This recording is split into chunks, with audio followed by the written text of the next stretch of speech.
Your house is not an asset. For 90% of middle class families, the home they live in is the single largest liability keeping them from ever achieving financial freedom.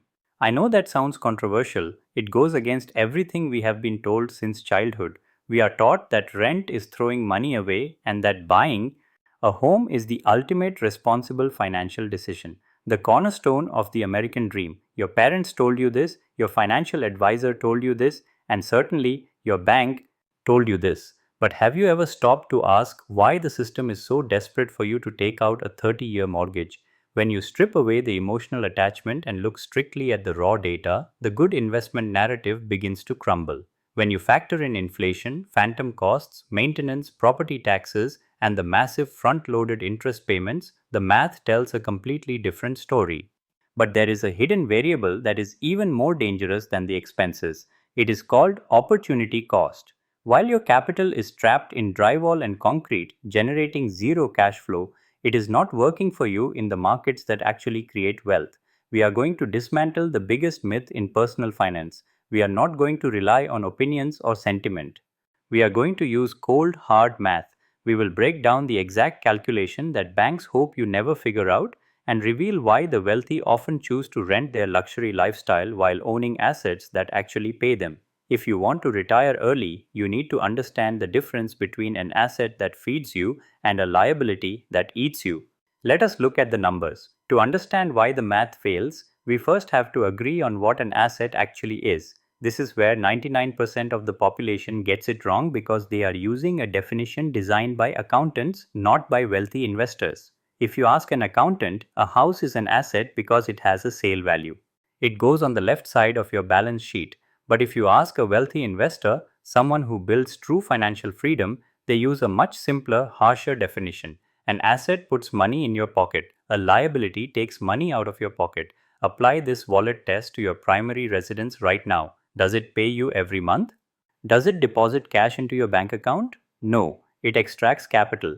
Every single month, like clockwork, your house demands to be fed. It demands a mortgage payment, it demands property taxes, it demands insurance premiums, it demands utility payments, and it demands maintenance. Even if you are one of the lucky few who has paid off their mortgage entirely, you still do not truly own the house. Try skipping your property taxes for 2 years and see who really owns it. You are essentially renting from the government forever with the added burden of being responsible for every leaking roof and broken water heater. From a cash flow perspective, which is the only perspective that matters for early retirement, your home is a massive liability. It is a hungry pet that grows larger and more expensive the longer you keep it. If you are ready to stop following the herd and start building real wealth, make sure you are subscribed to the channel. We break down the math the banks do not want you to see every single week. Now, the most common counter argument is appreciation. You might say, but my house goes up in value. This is the great inflation illusion. Yes, the price of your home rises over time, but price is not the same as value. If you bought a home in 1990 for $100,000 and today it is worth $300,000, you feel like a genius. You think you made $200,000 in profit, but you did not. First, you have to account for inflation. The dollar from 1990 bought far more than the dollar of today. A huge portion of that gain is simply the currency losing its purchasing power. The house did not get more valuable, your money got weaker. Second, you have to subtract the holding cost over those 30 years. How much interest did you pay to the bank? On a standard 30-year mortgage, you will often pay back double the original loan amount. How much did you pay in property taxes over 3 decades? How much did you spend on new roofs, painting, landscaping, and renovations just to keep the house livable?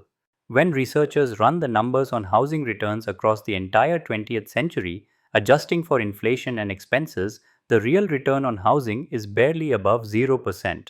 Robert Shiller, the Nobel Prize winning economist, proved that from 1890 to 1990, real home prices in the United States increased by only about 0.2% per year. That is not an investment. That is a savings account that charges you fees to keep it open. We also need to look at whose asset this really is. When you sign that mortgage document, you are signing a contract to become an employee of the bank for the next 30 years. On the bank's balance sheet, your mortgage is listed as their asset. It provides them with a steady stream of monthly cash flow. You are the one generating that cash flow through your labor. You go to work, trade your time for money, and transfer that wealth to the bank to pay for the privilege of living in your asset. The system is brilliant because it convinces you to take on the liability while the bank holds the asset. They take the profit, you take the risk. If the market crashes, you lose your equity, but you still owe the debt. If the boiler breaks, the bank does not come to fix it. You do.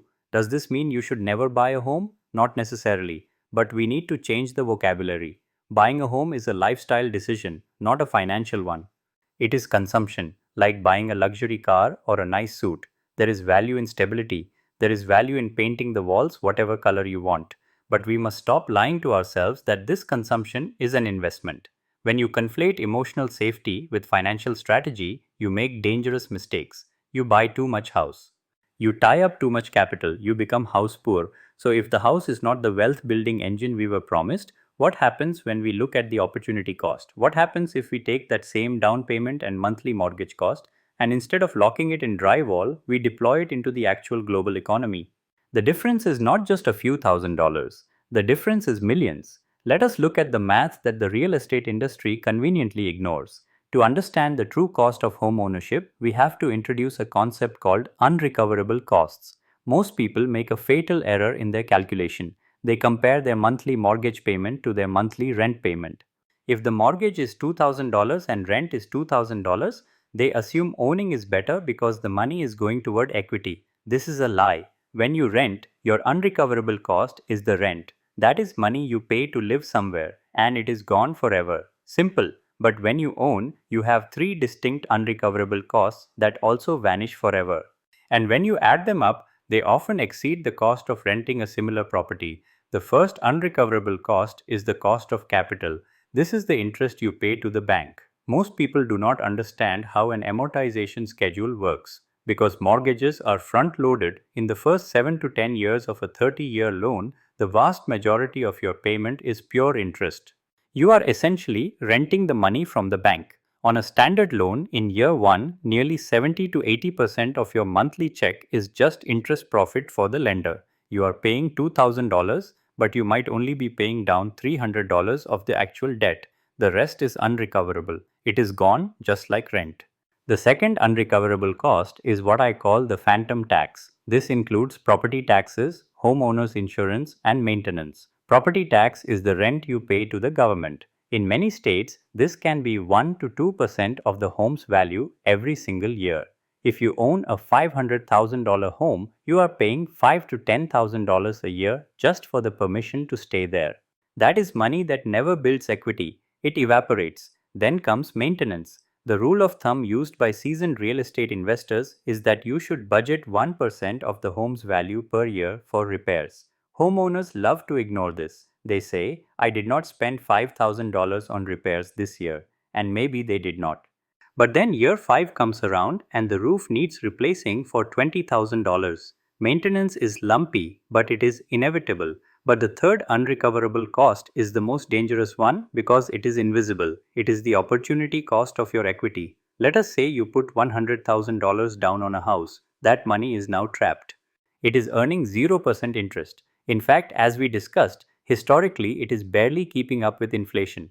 If you had taken that same $100,000 and left it in a low-cost S&P 500 index fund, historically it would have compounded at roughly 8 to 10% per year. That is $8,000 to $10,000 in year 1 alone that you are losing by having your capital tied up in the house.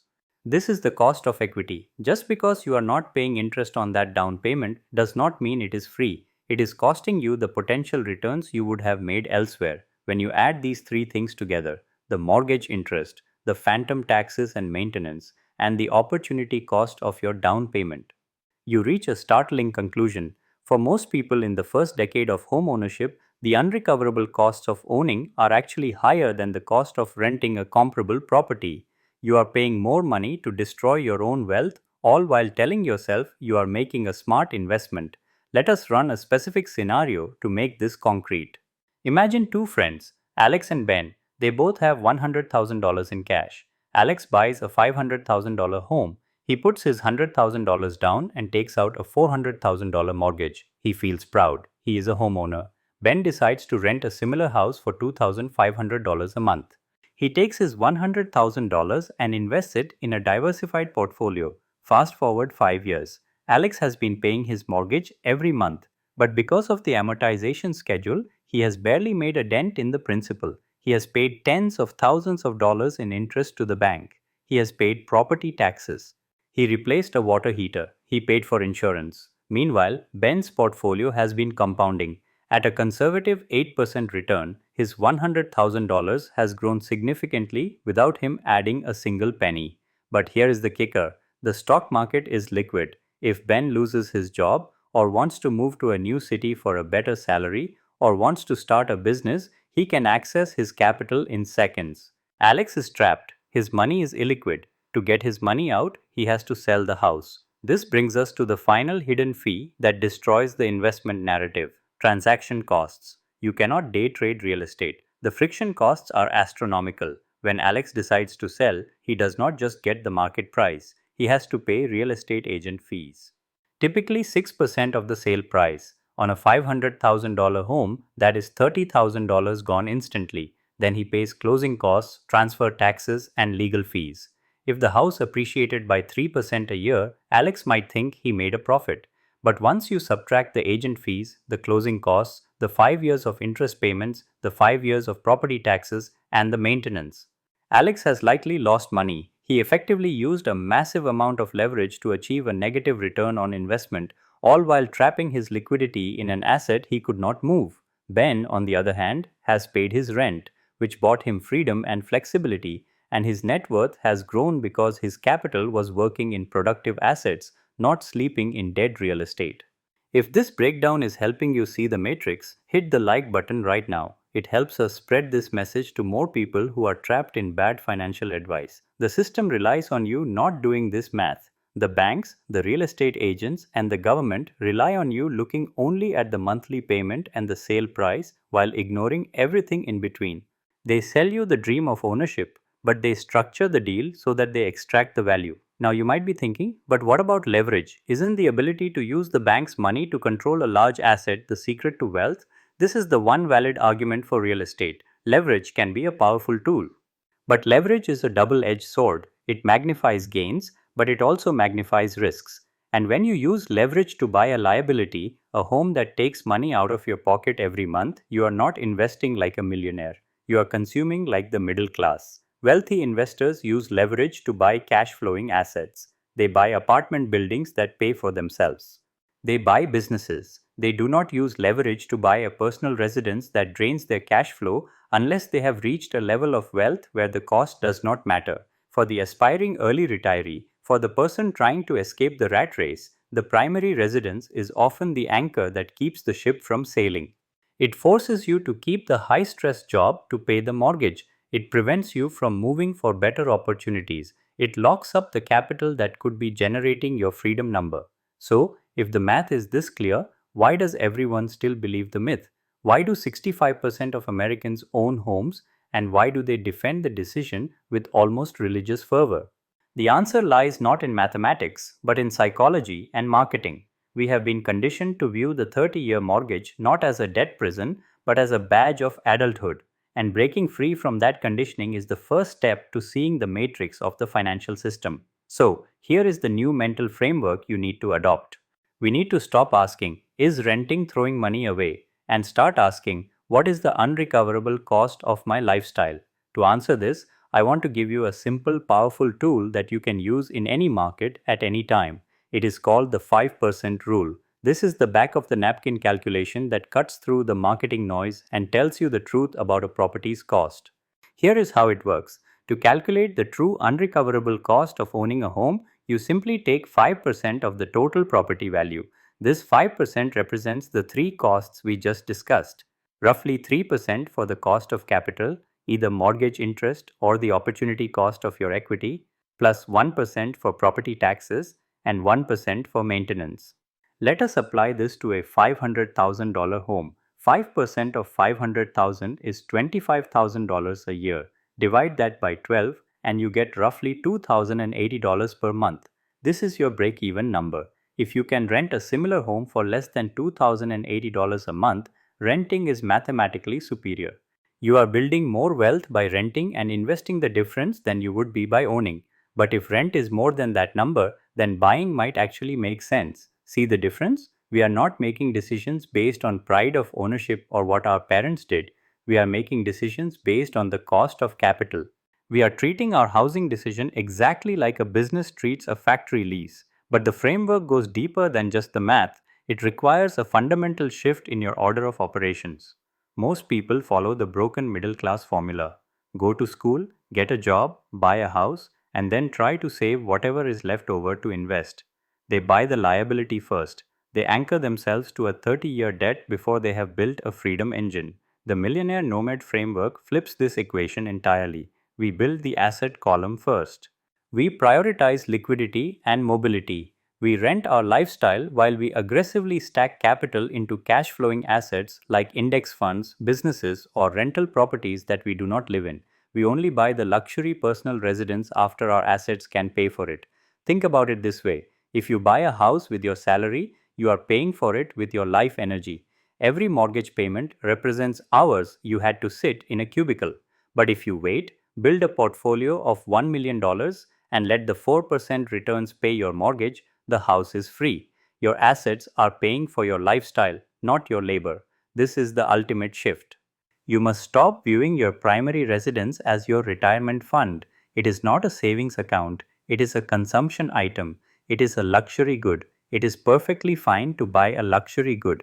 It is perfectly fine to want the stability of a permanent home. But you must buy it with your eyes open. You must admit to yourself, I am buying this because I want it, not because it is going to make me rich. When you strip away the expectation of profit, you stop making bad decisions, you stop over leveraging, you stop becoming house poor, and suddenly you regain the most valuable asset of all: the freedom to move, the freedom to take risks, and the freedom to quit a job you hate because you are not shackled to a 30-year mortgage that demands to be fed.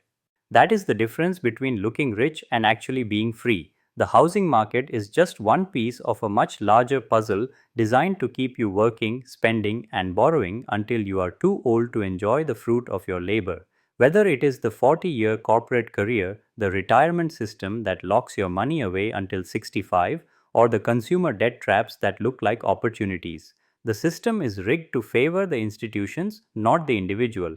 But once you see the math, you cannot unsee it. And that is exactly what we do here. I have created a simple rent versus buy calculator based on the 5% rule we discussed today.